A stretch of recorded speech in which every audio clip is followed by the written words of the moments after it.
April 17, 1944, Stalag III B, Brandenburg, Germany. Rain poured from a leaden sky as Obersturmführer Werner Kleist surveyed the new arrivals with practiced disdain. The bedraggled American airmen stood at attention, their uniforms soaked through, bodies trembling from exhaustion after 3 days of forced marches. Among them stood Flight Lieutenant James Washington, a navigator from the 322nd Fighter Group, the famed Tuskegee Airman, his dark skin making him instantly conspicuous among the prisoners. Kleist smiled coldly, believing this particular American would soon understand the true meaning of Germany's racial hierarchy. He could not have known that this prisoner would upend everything he thought he understood about race, intelligence, and his own deeply held convictions. Before we dive into this story, drop a quick hi in the comments and tell me where you're watching from. It really helps support the channel. This is the account of how an African-American officer with an extraordinary mind navigated the brutal racism of a Nazi POW camp, and in doing so, forced his captors to confront the contradictions in their own ideology. A transformation that would save dozens of lives and reveal how education and dignity can pierce through even the most hardened barriers of hate. The morning had begun with chaos. Above the clouds over Berlin, 47 B-17 flying fortresses from the 8th Air Force had broken through the German defensive line with their P-51 Mustang escorts from the 322nd. The mission? Destroy the Focke-Wulf aircraft manufacturing plant supplying the Luftwaffe with FW-190 fighters. Lieutenant James Washington's Mustang, Crimson Scholar, had taken fire from a Messerschmitt Bf-109G during the dogfight that ensued.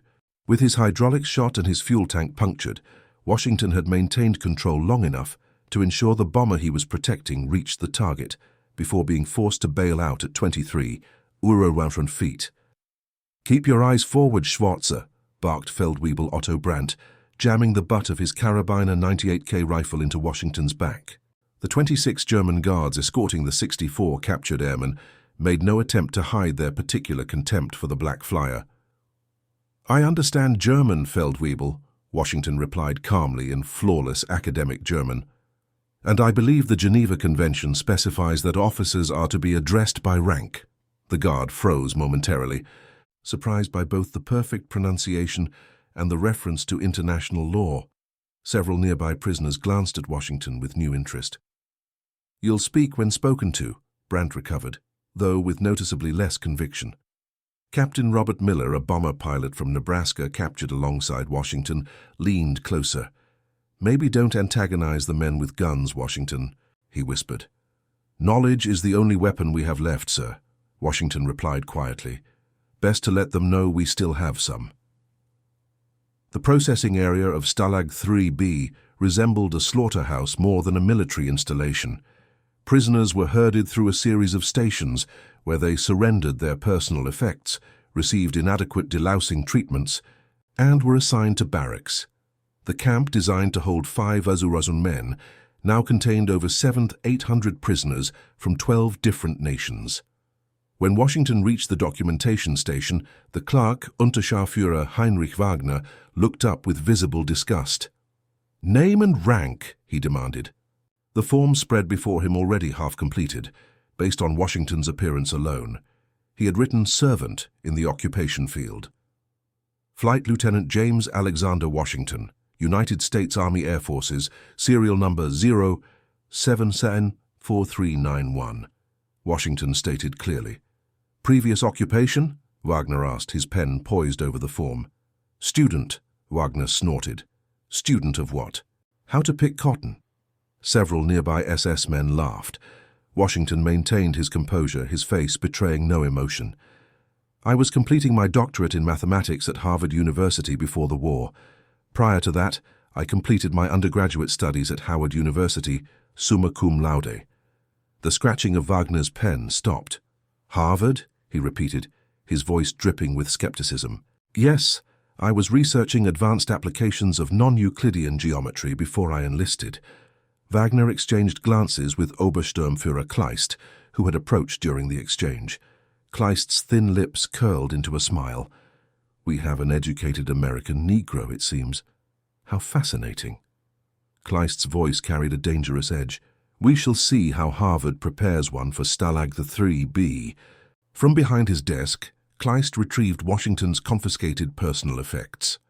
Among them was a small leather case containing Washington's identification cards, including his Harvard student identification. Kleist examined it carefully, turning it over in his hands before passing it to Wagner. "Perhaps our racial science experts would be interested in examining this specimen," Kleist said, not bothering to lower his voice. "A perfect opportunity to demonstrate the intellectual limitations of inferior races." Washington was assigned to Barrack 7B, a dilapidated wooden structure housing 42 other American airmen. The building, designed for 20 men, offered only the most basic protection from the elements. Rain dripped through the roof in a dozen places, forming muddy puddles on the dirt floor. Each man had a space barely 18 inches wide on the triple-tiered bunks, with a single threadbare blanket as their only bedding. "Welcome to the Ritz," said a gaunt lieutenant with a Tennessee drawl, extending his hand. "Sam Davis, 91st Bomb Group." Washington shook his hand. "James Washington, 332nd Fighter Group." Davis nodded. "One of the Tuskegee boys. Heard you folks never lost a bomber you escorted. That true?" "So far," Washington confirmed, "though I'm afraid I've failed in that duty now." "You got shot down saving my squadron," interjected a new voice. A captain with a heavily bandaged arm approached. "Franklin Pierce, 305th.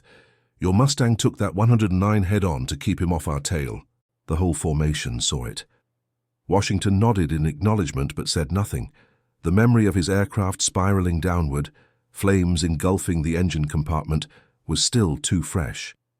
"Word spreading about you standing up to that guard," Pierce continued. "And something about Harvard? That true?" Before Washington could answer, the barracks door slammed open. Feldwebel Brandt and 2 guards entered, their eyes scanning the room until they found Washington. "You," Brandt pointed. "Come." The apprehension in the barracks was palpable as Washington rose and straightened his torn flight jacket. "Where are you taking him?" Captain Pierce demanded, stepping forward. "Camp Commandant wishes to speak with the professor," Brandt replied with mock deference. "A great honor." Washington followed the guards across the muddy compound. Rain continued to fall, soaking through his already damp clothing.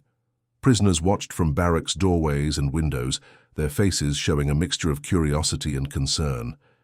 It was unusual for a new prisoner to be summoned so quickly, particularly to the commandant's office. The administration building stood in stark contrast to the prisoners' quarters. It was well constructed, with glass windows and a proper slate roof. Inside, polished wooden floors and heated rooms created an atmosphere of civilization entirely absent from the rest of the camp. Washington was led down a corridor to a heavy oak door bearing a brass plaque, Commandant Oberst Wilhelm Hoffmann. Inside, 3 men waited. Oberst Hoffmann sat behind an imposing desk, his Iron Cross First Class prominently displayed on his immaculate uniform. Standing to his right was Obersturmführer Kleist, and to his left, a civilian in an expensive suit whom Washington did not recognize. "Lieutenant Washington," Hoffmann began in heavily accented English, "please be seated." Washington remained standing. "Thank you, sir, but I prefer to stand." Hoffmann raised an eyebrow but did not insist. "As you wish. I am Oberst Wilhelm Hoffmann, Commandant of Stalag the 3B. This is Dr. Friedrich Hauptmann from the Reich Ministry of Science and Education." Dr. Hauptmann studied Washington with undisguised curiosity, as one might observe a rare zoological specimen. "We have been reviewing your documentation," Hoffmann continued. "There seems to be some confusion regarding your educational background." "There is no confusion, Herr Oberst," Washington replied in German. "I attended Harvard University, as I stated." Dr. Hauptmann's eyes widened at Washington's perfect German. "Your accent, it's nearly flawless. Where did you learn to speak such excellent German?" "My maternal grandfather was a German immigrant to America. He insisted I learn the language properly. I later studied German literature at university."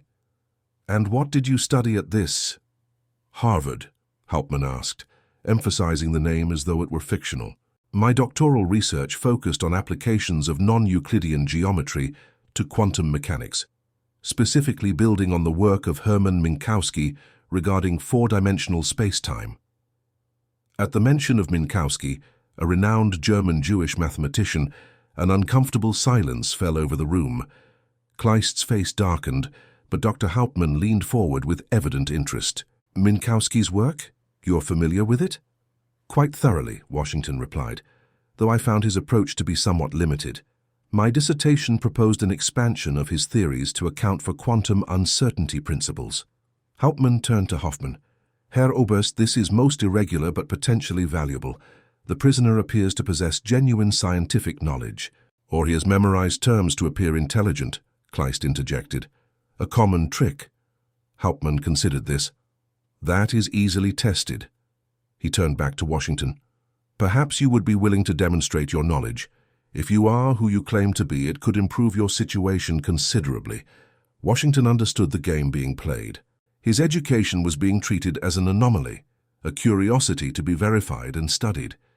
Yet he also recognized an opportunity. In this camp, advantages of any kind could mean survival. I would be happy to discuss mathematical principles, Dr. Hauptmann. However, I must point out that under the Geneva Convention, prisoners of war cannot be compelled to provide intellectual labor for their captors. Hoffmann's eyebrows shot up, and Kleist stepped forward menacingly, but Hauptmann raised a hand to stop him. Of course, Lieutenant. This would be purely for academic interest, a collegial exchange between scholars, shall we say. In return, perhaps certain comforts could be arranged. What comforts? Washington asked. Access to the camp library, additional food rations, perhaps assignment to less strenuous duties.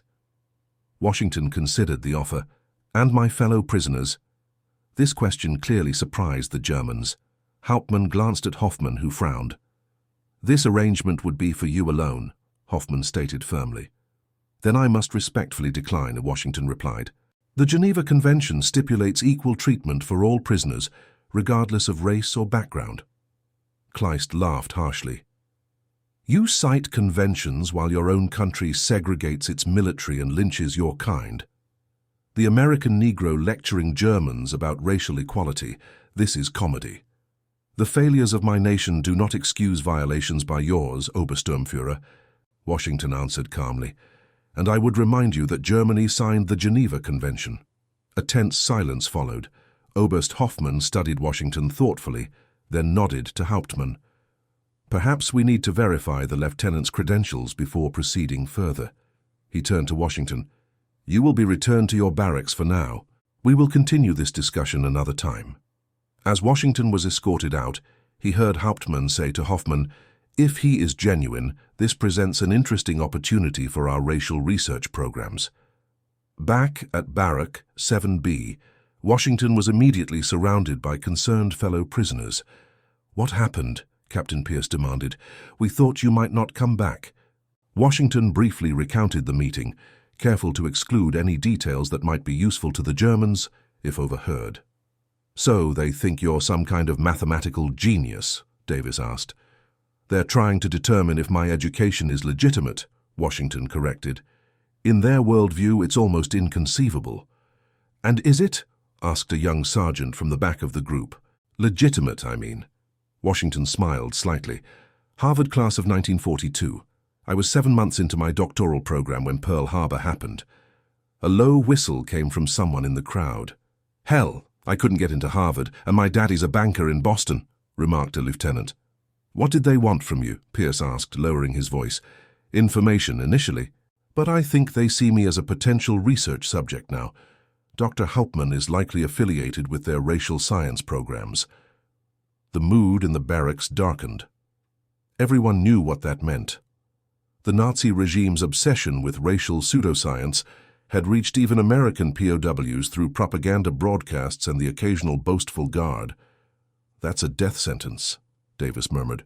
Not necessarily, Washington replied. Their scientific curiosity might provide leverage. They want to understand how a black man could possess advanced education. That curiosity might offer opportunities. Opportunities for what? Pierce asked skeptically. Washington looked around at the haggard faces of his fellow prisoners, men with dysentery from contaminated water, others with festering wounds left untreated, all suffering from malnutrition and exposure. Opportunities to improve conditions, for everyone. That night, lying on his hard bunk, Washington formulated a plan. The Germans' interest in him, however perverse its foundation, represented a potential advantage. If he could gain their scientific respect without compromising his integrity or aiding their war effort, he might negotiate for better treatment of all prisoners. The camp settled into an uneasy quiet, broken only by the coughing of sick men, the occasional shouted command from the guards, and the steady drip of rainwater through the leaking roof. Washington stared at the bottom of the bunk above him, thinking of the journey that had brought him here. Born in Philadelphia to a schoolteacher mother and a postal worker father, Washington had shown mathematical aptitude from an early age. His grandfather, Heinrich Wagner, an ironic coincidence given his processor's name, had emigrated from Bavaria in 1888 and married an African-American woman in Philadelphia. From him, Washington had learned not only the German language, but also a love of classical music and literature. Washington had attended segregated schools where resources were scarce, but his mother had supplemented his education with books borrowed from the white school where she worked as a janitor. His acceptance to Howard University on a full scholarship had been a source of immense pride for his family. His subsequent admission to Harvard's graduate program had seemed like the culmination of all their sacrifices. Then came Pearl Harbor, and like thousands of other young American men, Washington had felt the call to serve. The creation of the Tuskegee Airmen program had provided an opportunity for black pilots and navigators to prove their worth in combat, despite the segregated nature of the program itself. Now, as a prisoner of war in Nazi Germany, Washington faced the ultimate test of his principles. The racist ideology that had always existed in American society was here distilled to its most extreme and violent form. Yet, paradoxically, his position as an educated black man made him valuable to the very people who denied his humanity. Morning arrived, with the harsh blaring of sirens at 5:30 a.m. The prisoners had 30 minutes to dress, use the woefully inadequate latrine facilities, and assemble for roll call. Washington stood in line with the others as Feldwebel Brandt walked slowly down the ranks, deliberately taking extra time to reach the end where the new arrivals stood. "Our Harvard man," Brandt sneered as he reached Washington. "Still alive? Many Schwarzer don't survive their first night here." Washington maintained his position of attention, eyes forward. Around him, the other prisoners tensed, but none spoke. After roll call, the prisoners were assigned to work details. Most were sent to labor at the nearby factory producing aircraft components, while others remained to maintain the camp. As the groups began to disperse, Unterscharführer Wagner approached with a clipboard. "Lieutenant Washington," he called, "report to the administration building immediately." Washington was led to a different room this time, a smaller office that appeared to serve as Dr. Hauptmann's temporary workspace. Bookshelves lined the walls, and a desk was covered with papers and scientific journals. Hauptmann sat behind the desk, examining a document that Washington recognized as his captured service record. Next to him stood a young SS officer Washington hadn't seen before, wearing the distinctive lightning bolt insignia of the SS on his collar. "Ah, Lieutenant Washington," Hauptmann greeted him with forced cordiality. "This is Untersturmführer Klaus Müller from the Race and Settlement main office. He has some questions for you." Müller circled Washington slowly, examining him as one might inspect a horse at auction. "You claim advanced education," he began, "yet our scientific understanding clearly establishes the intellectual limitations of Africans. How do you explain this contradiction?" Washington met his gaze steadily. "Perhaps your scientific understanding is incomplete." Müller's face flushed. "German racial science is the most advanced in the world. We have measured thousands of specimens. Science advances through observation and the willingness to revise theories when new evidence emerges," Washington replied. "A true scientist would see me not as a contradiction to be explained away, but as an opportunity to refine existing theories." Hauptmann leaned forward. "An interesting perspective, Lieutenant. Tell me, are you familiar with the work of Bernhard Rust on racial intelligence differentials?" "I am. I'm also familiar with the methodological flaws in his research design and statistical analysis. His control groups were not properly randomized, and his conclusions extend far beyond what his data could reasonably support." A tense silence followed. Washington had taken a calculated risk by directly challenging Nazi racial science, but he needed to establish himself as an intellectual equal rather than a subject for study. Hauptmann cleared his throat. You mentioned Minkowski yesterday. Explain the relationship between his work and Einstein's theory of relativity. What followed was a complex discussion of mathematical principles that quickly surpassed Müller's understanding. Washington explained how Minkowski's conceptualization of spacetime as a four-dimensional continuum had provided the mathematical framework necessary for Einstein to develop his theory of relativity. As Washington spoke, he noticed Hauptmann's expression shifting from skepticism to reluctant interest and finally to genuine engagement. Müller, meanwhile, grew increasingly frustrated at being excluded from a conversation he could not follow. Enough of these abstractions, Müller interrupted. We need practical information. What was your role in the American air operations? What targeting methodologies are being used? Washington immediately stopped speaking. As I explained yesterday under the Geneva Convention, I am only required to provide my name, rank, and serial number. Questions regarding military operations are inappropriate. Müller stepped closer, his hand moving to rest on his holstered pistol. The Geneva Convention does not apply to... Lieutenant Washington is correct, Hauptmann interjected, surprising both Washington and Müller. Our discussion is purely academic. Military interrogation is the purview of the Luftwaffe intelligence officers, not our department. Müller's jaw tightened, but he did not challenge Hauptmann directly. Instead, he turned back to Washington. If you are as educated as you claim, perhaps you can explain why you chose to fight for a country that treats your kind as second-class citizens. It was a calculated question, designed to either force Washington to criticize his home country or to appear hypocritical. Washington considered his response carefully. I fight for America's potential, not its current reality, he finally said. The Declaration of Independence states that all men are created equal. America often fails to live up to that ideal, but the ideal itself remains worth fighting for. I would rather live in a flawed society that acknowledges human equality as a goal than in one that rejects the concept entirely. Müller scoffed, but Hauptmann nodded thoughtfully. A philosophical perspective. Interesting. Now, Lieutenant, I have prepared a series of mathematical problems. He slid a paper across the desk. If you would be so kind as to solve them, for my personal curiosity only, of course. Washington glanced at the paper.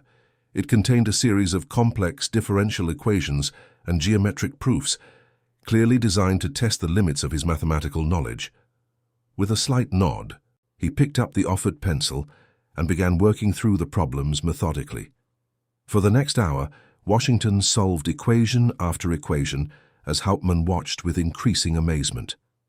Müller eventually left in disgust, but not before warning Hauptmann not to be deceived by trained behaviors that mimic intelligence.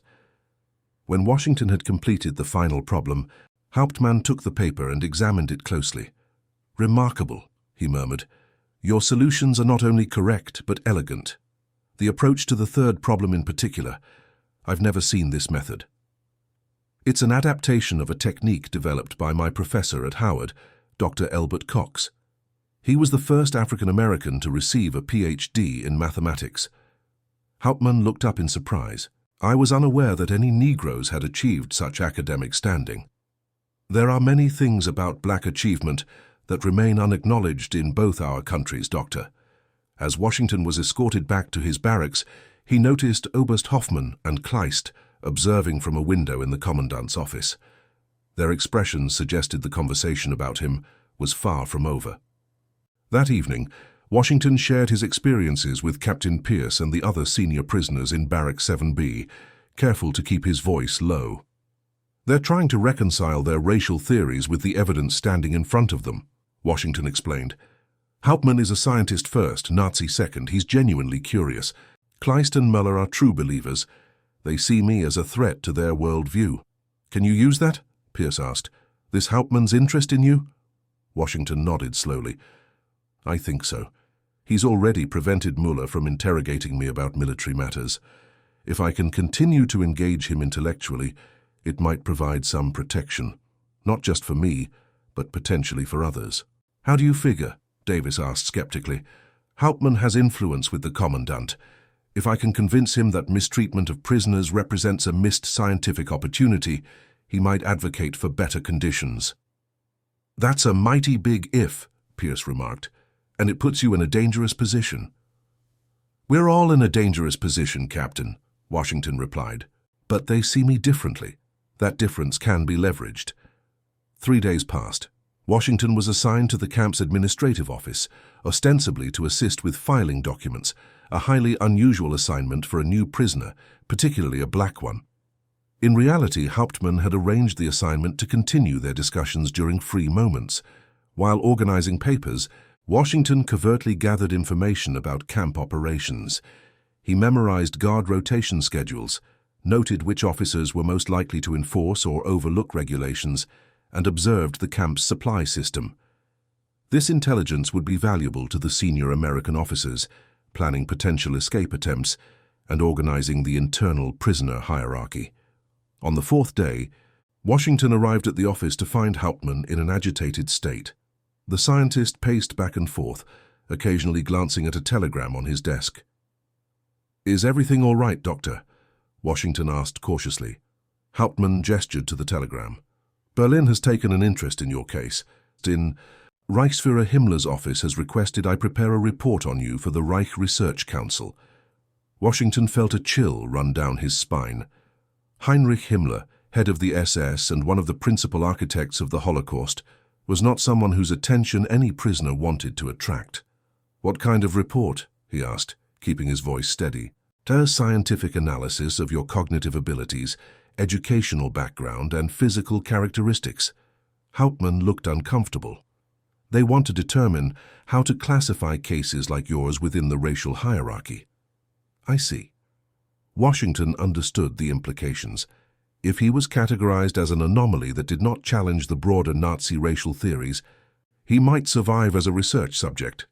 If not. "This is an opportunity," Hauptmann continued, his voice lowering, "to contribute to the scientific understanding of racial characteristics." "An opportunity for whom, Doctor?"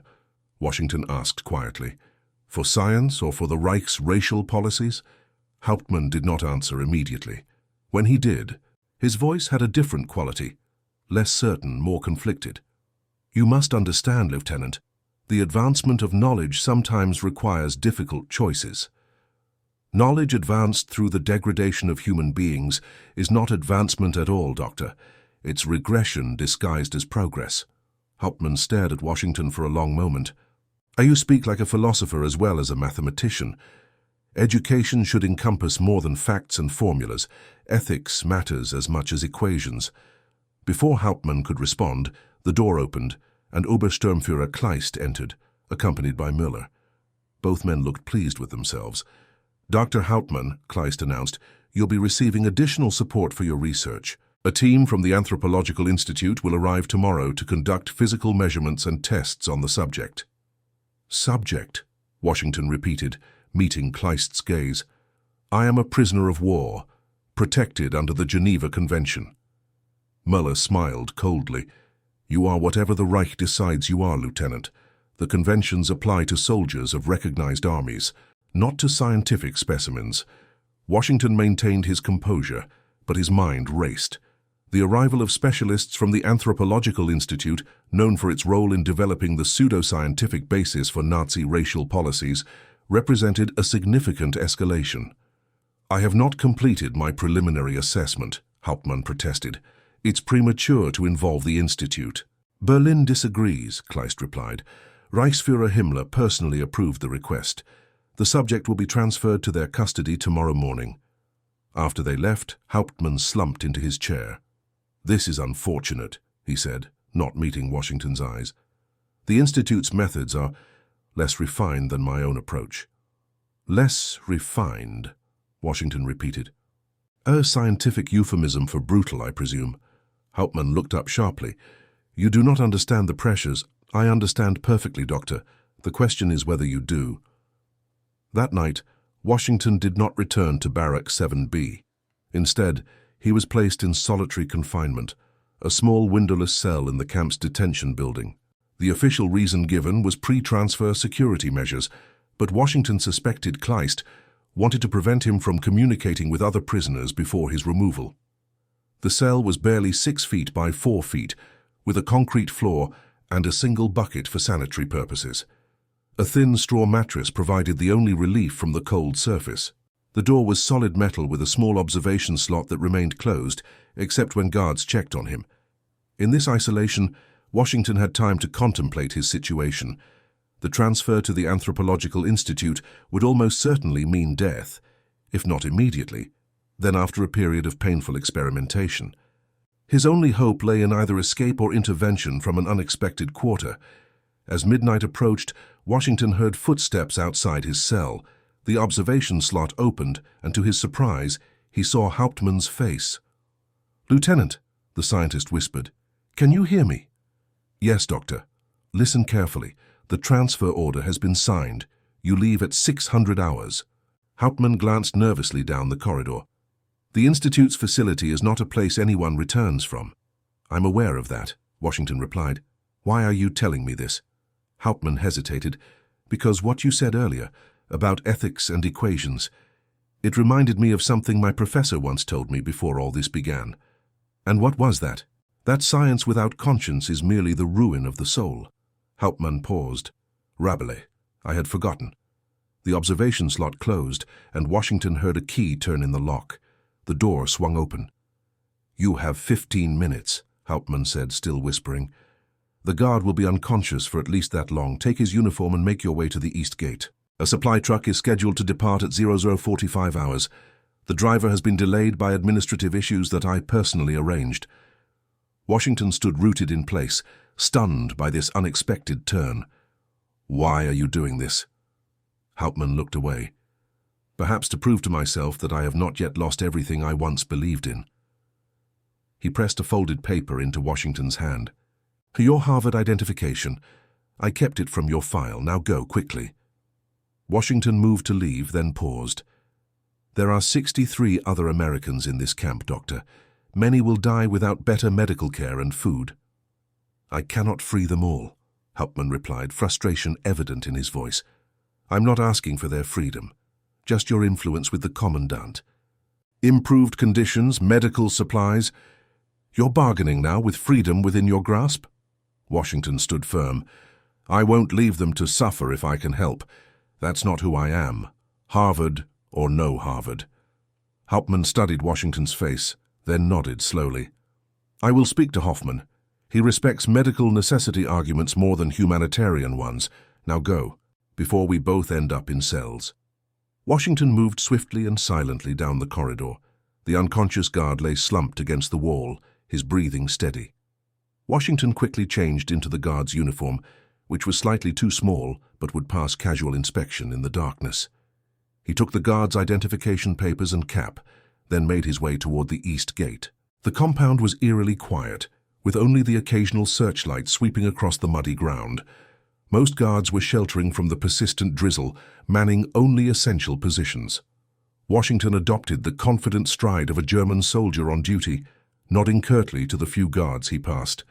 The East Gate was the camp's service entrance, used primarily for supply deliveries and waste removal. As Hauptmann had predicted, a truck stood idling near the gate, but no driver was visible. The gate guard stood in his booth, looking bored and sleepy. Washington approached, keeping his cap low over his face. "Relief for Müller," he stated gruffly in German, using the name from the identification papers. "He's needed at the commandant's office." The guard barely looked up from his newspaper. "Nobody told me about a relief. Last minute. Something about a prisoner transfer tomorrow." Washington shrugged in the universal gesture of a soldier following incomprehensible orders from above. The guard sighed. "Always the same. No one tells us anything until the last minute." He gathered his things and stepped out of the booth. "The supply truck is waiting for clearance papers. Driver went to get them from the quartermaster 10 minutes ago." "I'll handle it," Washington assured him. As soon as the guard disappeared toward the administration building, Washington moved quickly to the truck. It was an Opel Blitz, a common German military vehicle used for transporting supplies. The keys were in the ignition, a standard practice in military camps where all personnel were presumed loyal. Washington slid into the driver's seat and started the engine. The truck's documentation lay on the passenger seat, delivery orders for a factory in Dresden nearly 100 kilometers away. He drove slowly toward the gate, heart pounding as he approached the final barrier between captivity and potential freedom. The gate consisted of a wooden crossbar and a barbed wire fence extending on either side. Washington stopped the truck and stepped out, mimicking the confident movements of the regular driver. He operated the manual gate mechanism, raising the crossbar, then returned to the truck and drove through. He had barely gone 200 meters when the camp siren began to wail behind him. Someone had discovered the missing guard or noticed the unauthorized truck departure. Washington pressed the accelerator, knowing that speed was now more important than stealth. The truck lumbered along the muddy road, its headlights illuminating the rain-slicked path ahead. Behind him, searchlights swept the area around the camp, and he could hear vehicles starting up. The pursuit had begun. Washington's mind raced, calculating distances and probabilities. Dresden was too far, and as a black man in Nazi Germany, his chances of blending in were non-existent. His only realistic hope was to reach Allied lines or find resistance fighters who might help him. He knew that American forces were still far away, fighting their way through Italy. The nearest potential allies would be the French resistance or possibly Soviet partisans operating behind German lines. But reaching either would require traversing hundreds of kilometers of enemy territory. As the truck crested a hill, Washington saw headlights behind him, at least 3 vehicles in pursuit. The Opel Blitz, designed for reliability rather than speed, was already at its limits on the poor roads. He would be overtaken within minutes. Washington made a split-second decision. Instead of continuing on the main road, he veered onto a narrow forest track, barely visible in the gloom. The truck lurched and bounced over the uneven surface, branches scraping against its sides. The pursuing vehicles initially shot past the turnoff, buying him precious seconds. The forest track wound deeper into the trees, eventually opening onto a small clearing where the remnants of a woodcutter's cabin stood. Washington stopped the truck behind the cabin, quickly gathering what supplies he could: a half-full canteen, some tools, and a tarpaulin from the truck bed. He had just stepped away from the vehicle when headlights appeared on the track behind him. Washington plunged into the forest, moving as quietly as possible through the underbrush. Behind him, he heard German voices shouting orders as they discovered the abandoned truck. For hours, Washington evaded his pursuers, using every technique he had learned during escape and evasion training. He crossed a shallow stream to mask his scent from tracking dogs, doubled back on his trail to create confusion, and used dense underbrush for concealment. By dawn, the sounds of pursuit had faded, but Washington knew they would not give up easily. A Harvard-educated black POW who had humiliated SS officers would be hunted relentlessly. His escape had bought him time, but his situation remained desperate. As morning light filtered through the trees, Washington took stock of his position. He had traveled approximately 8 kilometers from the camp, moving generally southwest. Without a compass, he had navigated by the stars when visible through breaks in the clouds. He was contemplating his next move when the distinctive sound of aircraft engines caught his attention. Looking up through a gap in the forest canopy, he saw contrails high above. American bombers on another raid, their fighter escorts barely visible as tiny dots circling the formation.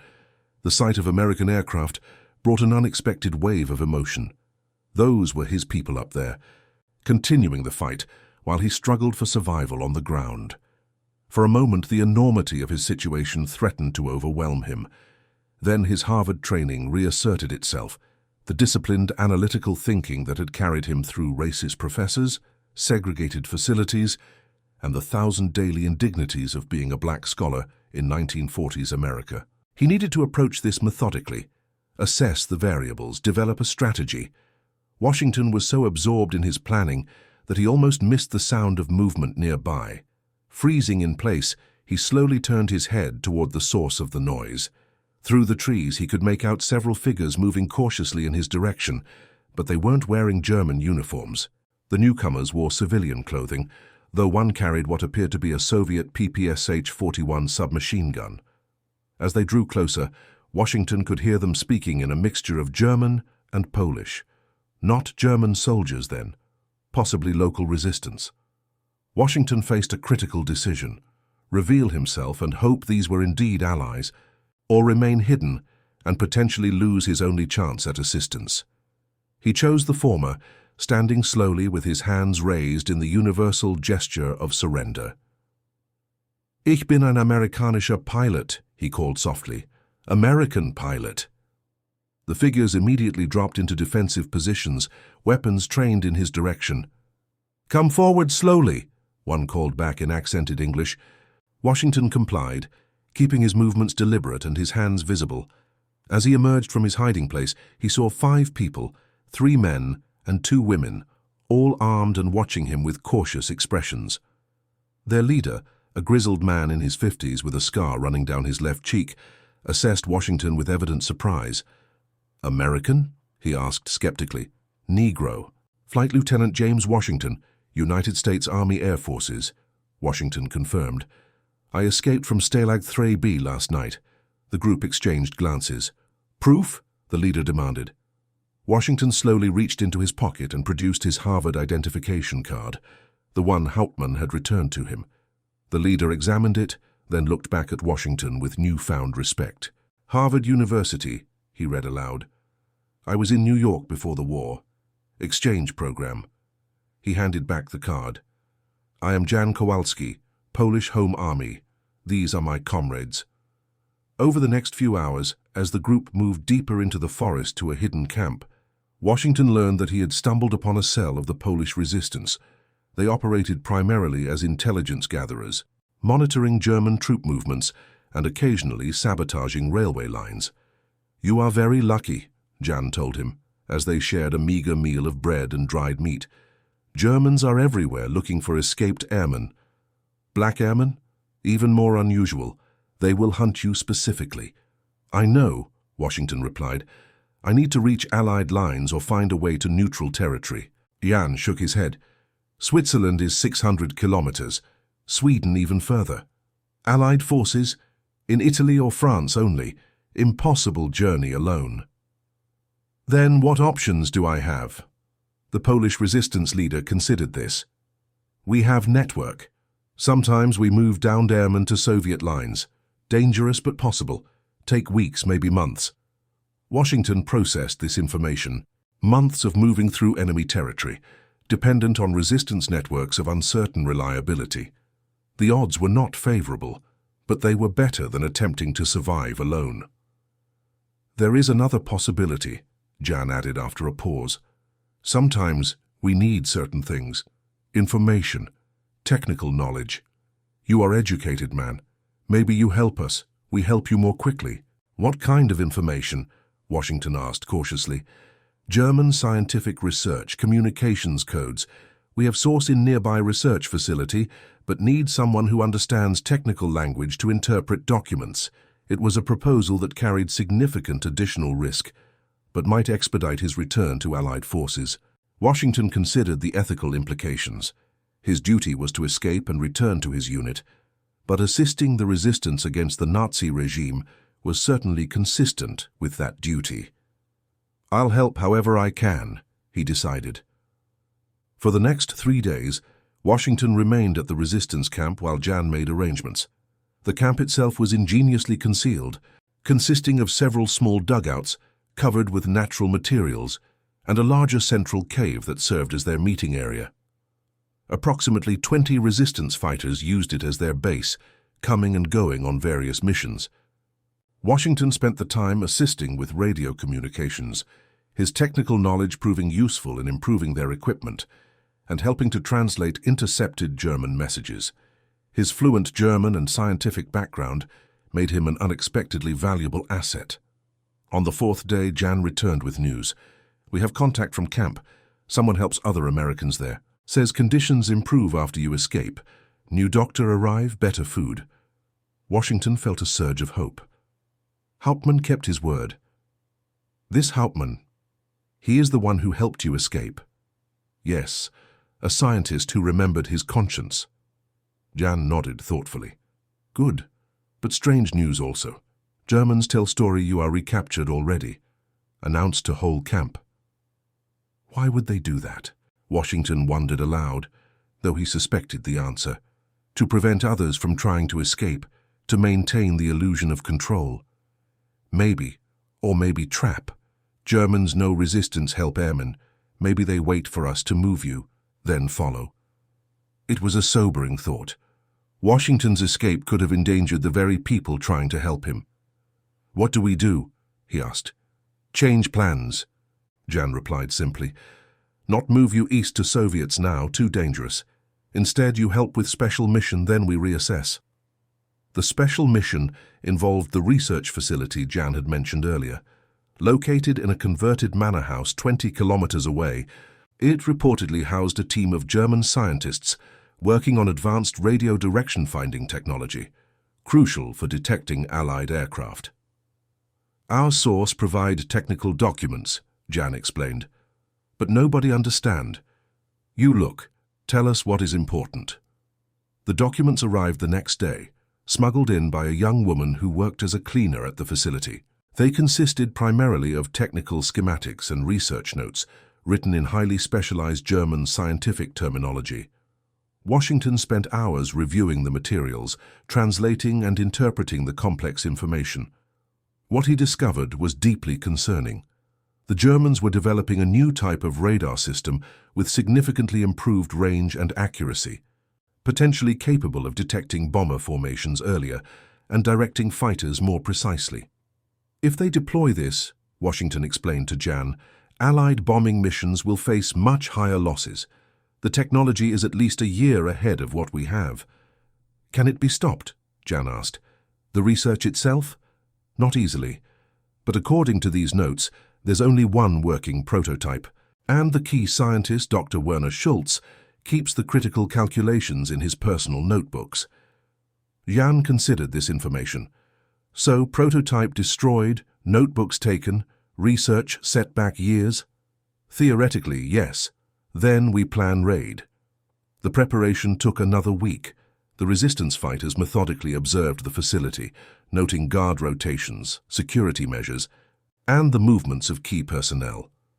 Washington's technical expertise proved invaluable in identifying the most critical components of the prototype and the likely location of Dr. Schultz's research materials. Throughout this period, Washington grappled with his role. As a military officer, sabotaging enemy war research was certainly within his duties, but active participation in a resistance operation went beyond the typical actions expected of an escaping POW. Nevertheless, the potential to save countless Allied airmen's lives by delaying this radar technology made the decision clear. The night of the raid arrived, a moonless evening with heavy cloud cover providing optimal conditions for the operation. The team consisted of Washington and 5 resistance fighters, all armed with captured German weapons and dressed in nondescript civilian clothing. Their approach to the facility was silent and methodical. Using wire cutters, they created an opening in the perimeter fence at a blind spot between guard towers. One by one, they slipped through and made their way toward the main building. The facility's security was focused primarily on preventing external attacks, with relatively few guards inside the building itself. Most of the scientists and support staff had left for the night, with only a skeleton crew remaining. Washington led the way to the laboratory housing the prototype, based on the facility layouts they had studied. The room was locked, but one of the resistance fighters made short work of it with a set of picks. Inside, the prototype radar system stood in the center of the room, a complex array of vacuum tubes, antennas, and calibration equipment. Washington quickly identified the critical components, while the others secured the area. These 3 modules, he whispered, pointing to specific parts of the machine, and the calibration log there. That's what we need. While 2 team members began carefully removing the designated components, Washington searched for Dr. Schultz's research notebooks. According to their intelligence, the scientist kept them locked in a special cabinet in his office adjacent to the laboratory. The office door was also locked, but yielded to the same skillful picks. Inside, Washington quickly located the cabinet described by their informant. Breaking it open revealed several notebooks filled with complex equations and technical diagrams. the culmination of years of research. As Washington gathered the notebooks, he noticed a photograph on the desk. Dr. Schultz standing alongside Dr. Hauptmann and several other scientists at what appeared to be an academic conference. The image was dated 1938, before the war had fully transformed scientific collaboration into national competition. Washington was carefully placing the notebooks in his satchel when a voice spoke from the doorway. "I would appreciate it if you left those behind." Dr. Werner Schultz stood there, a small pistol in his hand pointed steadily at Washington. He was an older man, perhaps in his 60s, with wire-rimmed glasses and a meticulously trimmed beard. "Those represent 15 years of my life's work," Schultz continued calmly. "I would prefer not to lose them." Washington remained still, calculating his options. "Your work will help kill thousands of Allied airmen, Doctor. I can't leave it intact." Schultz's expression remained neutral. "Science itself is neutral, Lieutenant. Its application is what you object to. In this case, the application is inseparable from the development. You knew exactly what you were creating and why. As did the scientists who developed your American bombers," Schultz countered. "We are all compromised in wartime." A tense silence followed as both men evaluated their positions. Washington was acutely aware that the other resistance members would be finishing their work in the laboratory. Any moment, they might enter the office, and the situation could escalate violently. "You're the American Negro officer from Harvard, aren't you?" Schultz asked suddenly. "Friedrich Hauptmann mentioned you in his letters. He was quite impressed." Washington didn't respond, but his surprise must have shown on his face. "Friedrich and I were colleagues before the war," Schultz explained. "We still correspond occasionally on scientific matters. He wrote about an exceptional prisoner who challenged his preconceptions." A thin smile appeared on Schultz's face. "I suspect he would be pleased to know his assessment of your resourcefulness was accurate." "Dr. Hauptmann helped me escape," Washington admitted, seeing no reason to hide this fact. Schultz nodded slowly. "That does not surprise me. Friedrich was never comfortable with the regime's racial theories. Too much of a true scientist to accept dogma over evidence." He glanced at the notebooks in Washington's satchel. "Just as I am too much of a scientist to watch my life's work disappear."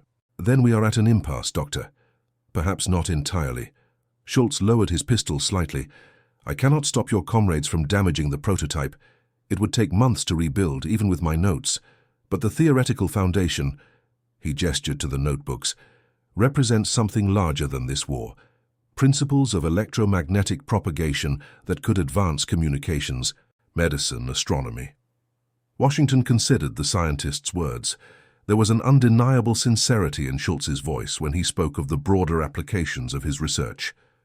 "What are you proposing?" "Take the calibration logs and the technical specifications for the military applications. That will be sufficient to set back the weapon development significantly. Leave the theoretical notebooks, the ones with the blue bindings. They contain the pure science, not its martial application." It was a compromise that would still accomplish their primary mission objective. Washington slowly removed the blue notebooks from his satchel and placed them on the desk. "A wise decision, Lieutenant," Schultz said, lowering his pistol completely. "When this madness ends, perhaps you will return to mathematics. The field needs minds that can see beyond conventional boundaries." "If I survive," Washington replied. "Yes, a significant variable in our current equation." Schultz glanced at his watch. "You have approximately 3 minutes before the guard patrol returns to this section. I suggest you use them wisely." With that, the scientist turned and walked out of the office, leaving Washington momentarily stunned by the unexpected turn of events. He quickly recovered, securing the remaining notebooks and joining the resistance team in the laboratory. "We have what we need," he told them urgently. "Time to leave." As they made their hasty exit from the facility, Washington pondered the complex interaction with Dr. Schultz. Even amid the moral bankruptcy of the Nazi regime, individual Germans like Hauptmann and Schultz retained elements of scientific integrity and human decency. It was a reminder that even in the darkest circumstances, ethical choices remained possible. The team disappeared into the forest moments before alarms began sounding behind them. Their mission had succeeded. The prototype was disabled, and key research components were now in Allied hands. The German radar program would be set back by months, if not years. For Washington, however, the operation's conclusion marked the beginning of a new and even more dangerous phase. The successful raid would intensify the German search efforts, making his presence an increasing liability to the resistance group. 2 days later, Jan confirmed this assessment. "Germans everywhere now," he reported grimly, checking every farm, every village, special SS teams with dogs, offering rewards for information. "I need to move on," Washington stated, unwilling to further endanger those who had helped him. "Yes, but new plan now. Better opportunity." Jan spread a map on the ground between them. "Allied forces prepare major operation in France. Our London contacts say invasion comes soon. Meanwhile, French resistance increase activities to support." He traced a route westward across the map. "We take you to Czech resistance. They pass you to Austrian group, then to French network. From there, when invasion begins, easier to reach Allied lines." The journey would be perilous, covering nearly 1,000 kilometers of occupied territory. Detection at any point would mean certain death, yet it represented Washington's best chance of returning to Allied forces. "When do we start?" he asked. "Tonight. No moon. Good for travel." Washington spent his remaining hours helping to encode the technical information they had seized for transmission to Allied intelligence. The resistance had a radio operator who maintained irregular contact with London, sending crucial information about German troop movements and defenses. As dusk approached, Washington prepared for departure. Jan provided him with forged identity papers, identifying him as a French colonial laborer. Still a precarious cover for a black man in Nazi-occupied Europe, but the most plausible option available. "These help at distance only," Jan warned. "If stopped for close inspection, papers useless. Better to avoid checkpoints completely." Washington understood the implications. His journey would need to follow the shadows, avoiding population centers and official scrutiny. He would be dependent on resistance networks operating in constant danger, people who risked everything to oppose tyranny. Jan clasped Washington's hand firmly. "Harvard man," he said with a rare smile, "you bring good luck to our group. No casualties, successful mission. Perhaps American education worth something after all." Washington returned the smile. "Polish courage worth even more, I think." They departed under cover of darkness, Washington accompanied by a young resistance fighter named Stefan, who would guide him to the Czech border. Their path took them through dense forests and across agricultural lands, moving only at night and hiding during daylight hours. On the third night of their journey, they encountered their first major obstacle, a German checkpoint on a bridge they needed to cross. The bridge spanned a river too deep and swift to ford safely, and detouring would add days to their journey. "We wait, watch patterns," Stefan whispered, as they observed from a concealed position. "Maybe opportunity comes." For hours they studied the checkpoint operations. 2 guards remained stationed at all times, checking papers of the few travelers passing through. Every hour, a patrol of 2 additional soldiers walked the length of the bridge, then returned to a small guardhouse. "There," Stefan pointed during one such patrol, "they leave only 1 guard at checkpoint during walk. If we time correctly, deal with single guard, we cross before patrol returns." It was risky but feasible. They waited for the midnight patrol, when visibility would be at its worst and the guards likely at their most fatigued. When the patrol began its walk across the bridge, Stefan and Washington moved quickly to the checkpoint. Stefan approached first, presenting papers to the remaining guard. As the guard examined them, Washington circled behind and subdued him with a swift chokehold, a technique he had learned during combat training. They bound and gagged the unconscious soldier, hiding him beneath the checkpoint desk. Moving swiftly, they crossed the bridge, ducking behind the guardrail when the returning patrol's flashlights became visible. Once across, they disappeared into the forest beyond, leaving no trace of their passage. 2 nights later, they reached the Czech border, where Stefan delivered Washington to a new guide, a somber woman in her 30s, who introduced herself only as Katia. Stefan returned to his Polish comrades, while Washington continued his westward journey under Katia's guidance. The pattern repeated over the following weeks. Washington passed from one resistance group to another, each providing shelter, guidance, and whatever supplies they could spare.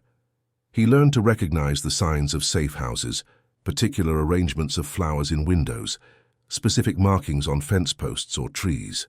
Throughout this extraordinary journey, Washington encountered people from all walks of life, united by their opposition to Nazi tyranny.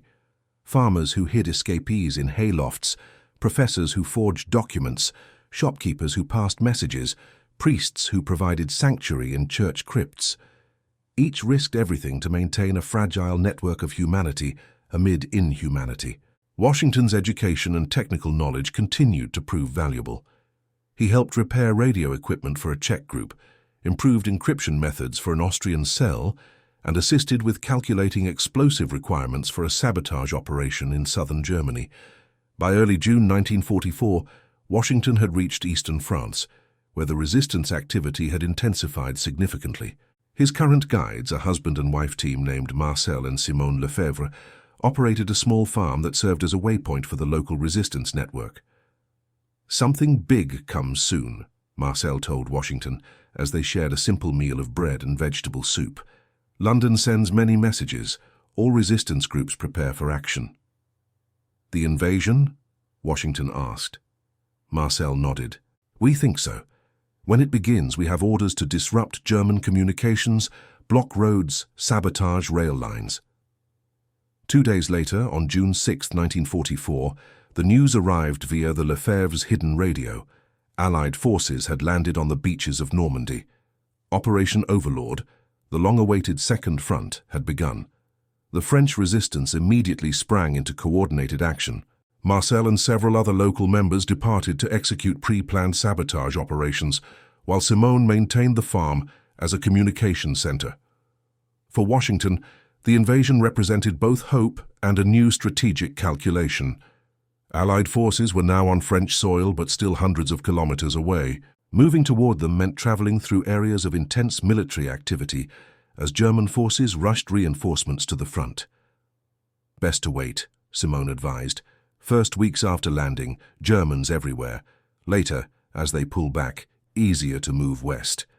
Washington agreed with her assessment, though the desire to reach American forces pulled at him strongly. After nearly 2 months of constant movement and danger, the prospect of returning to his own lines, to fellow American servicemen who spoke his language and shared his purpose, was powerfully appealing.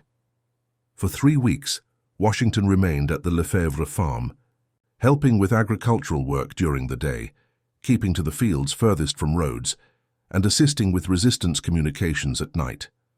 News from the front was encouraging. Despite fierce German counterattacks, the Allied beachhead had held and was slowly expanding. Then on June 29th, the Lefebvre's relative security was shattered. Marcel returned from a mission with a bullet wound in his shoulder and alarming news. The Gestapo had captured a resistance member from a neighboring cell. Under torture, he might reveal the locations of safe houses, including the farm. "We must move immediately," Marcel insisted despite his injury. "It's no longer safe here." Within an hour, they had gathered essential supplies and abandoned the farm. Marcel and Simone would head south to another resistance location, while Washington would be guided west by a new contact toward Allied lines, which had advanced significantly since the initial landings. His new guide was a teenager named Claude, who knew every hidden path and forest trail in the region. Despite his youth, Claude had been working with the resistance for over 2 years, initially as a messenger, and now as a guide for downed airmen and escaped prisoners. "Germans confused now," Claude explained, as they moved carefully through a dense forest. "Some units retreat, others hold positions. Communications bad because of our sabotage, good time to move between their gaps." For 4 days, they traveled westward, covering nearly 30 kilometers per day, despite having to hide frequently from German patrols and vehicles. Claude's knowledge of the terrain was exceptional. He navigated confidently even at night, finding hidden culverts to pass under roads and shallow points to cross streams. On the 5th day, they reached the outskirts of a small town that had been liberated by American forces just 2 days earlier. Claude stopped at the edge of the forest. "I go no further," he said. "American checkpoint ahead, 2 kilometers down this road. You'll be safe there." Washington clasped the young man's hand gratefully. I can never repay what you and all the others have done." Claude shrugged. "No payment needed. We fight the same enemy." He turned to head back into the forest, then paused. "When you return to America, remember us. Tell them we did not surrender." "I will," Washington promised. "The world will know." With that, Claude disappeared into the trees, another shadow in the vast network that had guided Washington across Nazi-occupied Europe. Washington approached the American checkpoint with a mixture of elation and caution. As he drew closer, he could see GIs manning a sandbagged position, their M1 rifles at the ready. It was a surreal moment. After so long in enemy territory, the sight of American uniforms and equipment seemed almost dreamlike. "Halt! Identify yourself," called one of the soldiers as Washington came within range. "Flight Lieutenant James Washington, United States Army Air Forces, serial number 07743991. He responded clearly, his hands raised. The soldiers exchanged confused glances, clearly surprised by the appearance of a black airman emerging alone from territory so recently under German control. "Approach slowly, Lieutenant," the sergeant in charge ordered. As Washington reached the checkpoint, the reality of his situation struck him anew. He had survived against extraordinary odds, escaped from a POW camp, evaded capture for months, crossed multiple occupied countries, and assisted resistance operations, all while being hunted as both an escaped prisoner and a black man in Nazi Germany. The sergeant studied Washington's torn and dirty clothing, his too thin frame, and the hardness in his eyes that hadn't been there before his capture. "You've come a long way, sir," he said finally. "Further than you can imagine, Sergeant," Washington replied. Within hours, Washington was at a field headquarters, debriefed by intelligence officers, eager for information about German defenses, POW camp conditions, and resistance networks. His detailed knowledge of the radar technology seized during the resistance raid proved particularly valuable, confirming Allied intelligence about German electronic warfare developments. Days later, after medical examination and processing, Washington received new orders. Rather than returning immediately to his fighter group, he was being sent to London for extended debriefing and then to Washington, D.C. where his unique experiences would help shape training programs for airmen at risk of capture. Before departing France, however, Washington had one important task to complete. He wrote detailed letters regarding the assistance he had received, naming those who had risked everything to help him and other Allied personnel. These testimonials would later help many of his rescuers receive official recognition from grateful Allied governments after the war. On his last evening in France, Washington sat alone on a hillside overlooking a small Norman village, watching as medical personnel treated civilians and soldiers distributed rations to hungry children. Among them, he noticed a black American supply sergeant kneeling to help a young French girl adjust her new shoes, a simple act of kindness amid the devastation of war. The scene crystallized something Washington had been contemplating throughout his journey: the contradiction between America's democratic ideals and its racial realities, between fighting tyranny abroad while tolerating injustice at home. His experiences, both the racism he had faced within American society and the extreme racial hatred of the Nazi system, had given him a unique perspective on this fundamental tension. In the crucible of war and captivity, Washington had come to a profound understanding. The struggle against fascism and the struggle for racial equality were not separate battles, but aspects of the same essential fight for human dignity. His Harvard education had given him tools to navigate and sometimes transcend racial barriers, but it was his journey through Nazi Europe that had revealed the ultimate stakes of allowing hatred to become institutionalized. August 1945. Harvard University, Cambridge, Massachusetts. Sunlight streamed through the windows of the mathematics department, where Dr. James Washington stood before a chalkboard covered with complex equations. The war in Europe had ended 3 months earlier, and the Pacific conflict had concluded with Japan's surrender just 2 weeks before.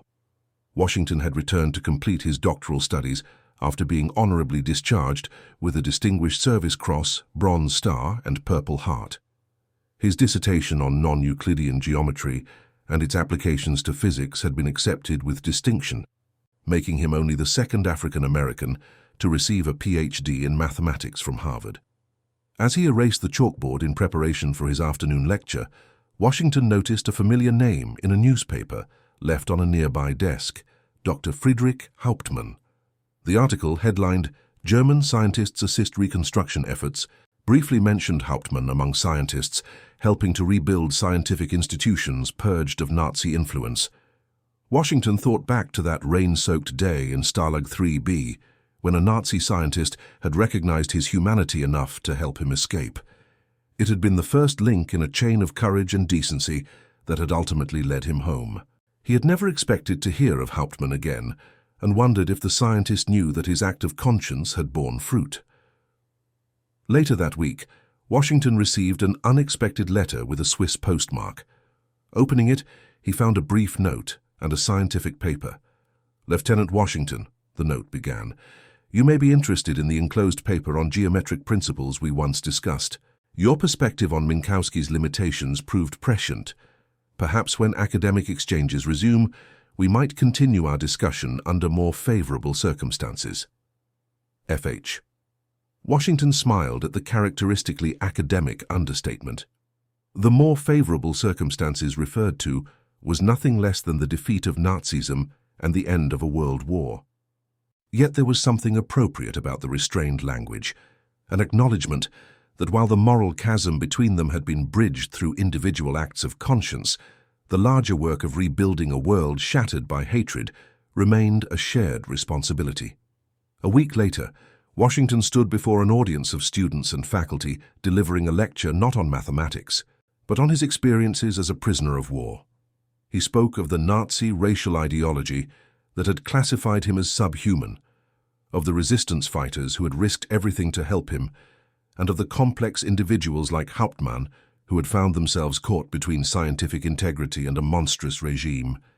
The Nazis built their system on the premise that human worth could be measured by arbitrary racial categories, he told the attentive audience. They created elaborate, pseudo-scientific frameworks to justify treating entire groups of people as expendable. In doing so, they revealed the moral bankruptcy at the core of all racial hierarchies, including those that persist in our own society. A nervous murmur ran through the audience at this direct challenge, but Washington continued calmly. "As Americans, we fought against the extreme manifestation of racist ideology in Nazi Germany, yet we must acknowledge that our own nation continues to deny full humanity and equal citizenship to millions based solely on the color of their skin. The contradiction cannot stand if we wish to truly honor the sacrifices made in this war." Washington paused, looking out at the sea of predominantly white faces before him.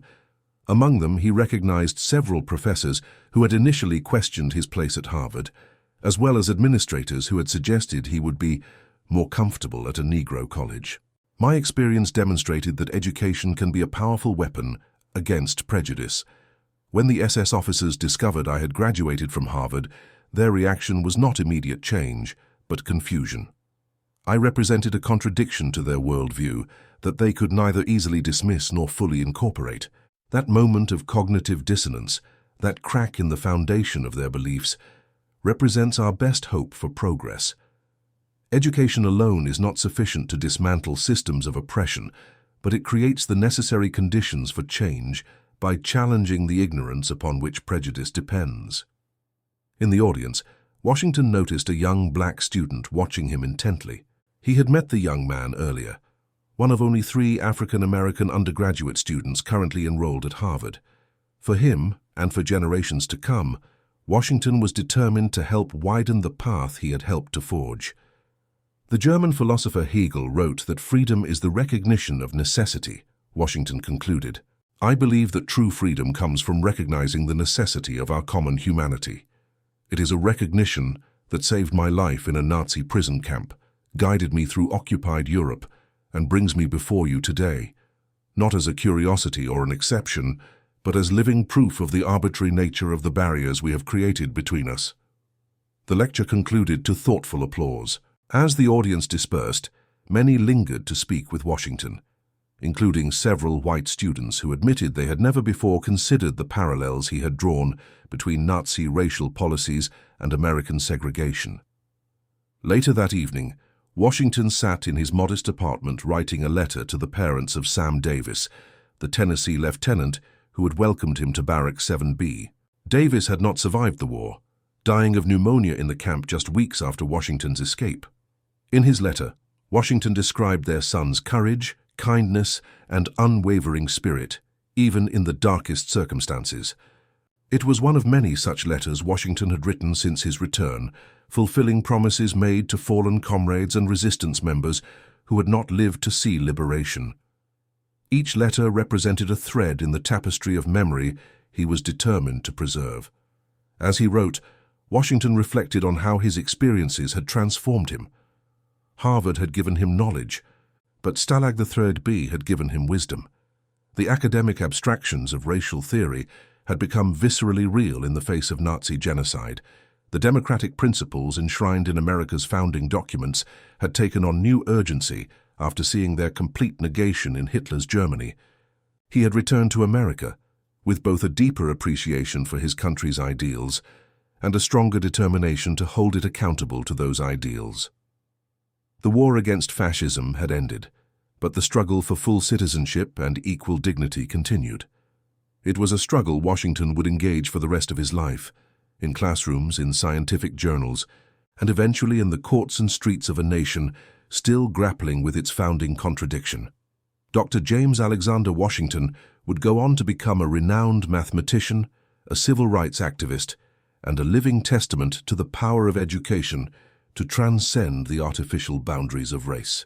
His journey from the segregated schools of Philadelphia to the elite halls of Harvard to the brutality of a Nazi POW camp embodied both America's shameful racial history and its capacity for progress. When asked years later about the moment the SS guards discovered his Harvard credentials, Washington would often quote the German poet Heinrich Heine, "Where they burn books, they will also ultimately burn people." Then he would add his own corollary, "And where they respect books, they may eventually learn to respect people." It was a lesson written not in abstract theories, but in the lived experience of a man who had faced the worst of human hatred and emerged with an undiminished faith in humanity's capacity for growth. A black scholar in a Nazi prison had forced his captors to confront the contradiction in their ideology, creating a small fissure that helped save not only his life, but the lives of many others. In that confrontation between education and ignorance, between dignity and degradation, lay the seeds of a better world, one that James Washington helped to nurture through his teaching, his research, and his unwavering commitment to justice. And that concludes our story. If you made it this far, please share your thoughts in the comments. What part of this historical account surprised you most? Don't forget to subscribe for more untold stories from World War II, and check out the video on screen for another incredible tale from history. Until next time.